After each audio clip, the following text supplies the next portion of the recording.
ಬಹಳ ಜನ ಮನಸ್ಸಿನಲ್ಲಿ ಒಂದೇ ಪ್ರಶ್ನೆ ಇರುತ್ತದೆ, ದೇವರು ಯಾರು? ನಾವು ಈ ಪ್ರಶ್ನೆಯನ್ನು ಬಾಲ್ಯದಿಂದ ಕೇಳಿಕೊಂಡೇ ಬಂದಿದ್ದೇವೆ, ಆದರೆ ಉತ್ತರ ಮಾತ್ರ ಸರಳವಾಗಿಲ್ಲ. ಕೆಲವರಿಗೆ ದೇವರು ಭಯ, ಕೆಲವರಿಗೆ ದೇವರು ಆಶೆ, ಕೆಲವರಿಗೆ ದೇವರು ನಂಬಿಕೆ. ಆದರೆ ನಿಜವಾಗಿಯೂ ದೇವರು ಅಂದರೆ ಏನು?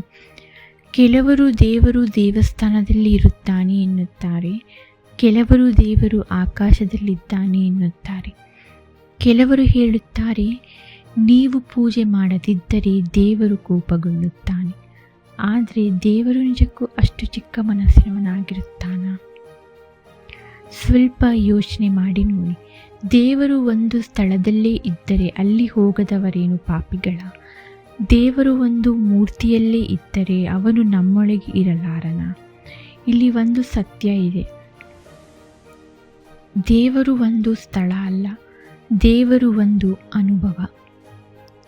ನಾವು ಯಾವಾಗ ಒಳ್ಳೆಯ ಕೆಲಸ ಮಾಡುತ್ತೇವೋ, ಆವಾಗ ಯಾರಿಗೂ ನೋವು ಕೊಡದೆ ನಡೆದುಕೊಳ್ಳುತ್ತೇವೋ, ಯಾವಾಗ ಮನಸ್ಸು ಶಾಂತವಾಗಿರುತ್ತದೋ ಅಲ್ಲಿ ದೇವರು ಇರುತ್ತಾನೆ. ದೇವರು ಅಂದರೆ ಭಯವಲ್ಲ, ದಂಡನೆಯಲ್ಲ.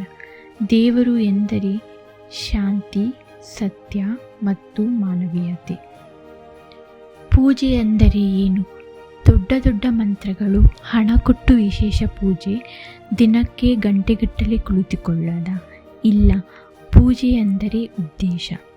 ನೀವು ದೇವರ ಮುಂದೆ ನಿಂತು ನಿಜವಾಗಿಯೂ ಮನಸ್ಸಿನಿಂದ ಮಾತನಾಡಿದರೆ ಅದೇ ಪೂಜೆ. ಬಹಳ ಜನ ಕೇಳುತ್ತಾರೆ, ನನಗೆ ಮಂತ್ರ ಬರಲ್ಲ, ದೇವರು ಕೇಳ್ತಾನ? ಖಂಡಿತ ಕೇಳ್ತಾನೆ, ಏಕೆಂದರೆ ದೇವರು ಭಾಷೆ ಕೇಳಲ್ಲ, ದೇವರು ಹೃದಯ ಕೇಳುತ್ತಾನೆ. ನಿಮ್ಮ ಪ್ರಾರ್ಥನೆ ಸತ್ಯವಾಗಿದ್ದರೆ ಮೌನ ಕೂಡ ದೇವರಿಗೆ ತಲುಪುತ್ತದೆ. ನಾವು ಮಾಡುವ ದೊಡ್ಡ ತಪ್ಪು ಏನು ಗೊತ್ತಾ? ದೇವರನ್ನು ನಮ್ಮಂತೆಯೇ ಯೋಚಿಸುತ್ತೇವೆ. ನಮಗೆ ಕೋಪ ಬರುತ್ತದೆ, ನಮಗೆ ಅಹಂಕಾರ ಬರುತ್ತೆ, ನಮಗೆ ಬೇಡಿಕೆಗಳು ಇರುತ್ತವೆ. ಆದರೆ ದೇವರು ಹಾಗಲ್ಲ. ದೇವರು ಸಂಪೂರ್ಣತೆಯನ್ನು ಕೇಳುವುದಿಲ್ಲ, ದೇವರು ಶುದ್ಧ ಮನಸ್ಸನ್ನು ಬಯಸುತ್ತಾನೆ.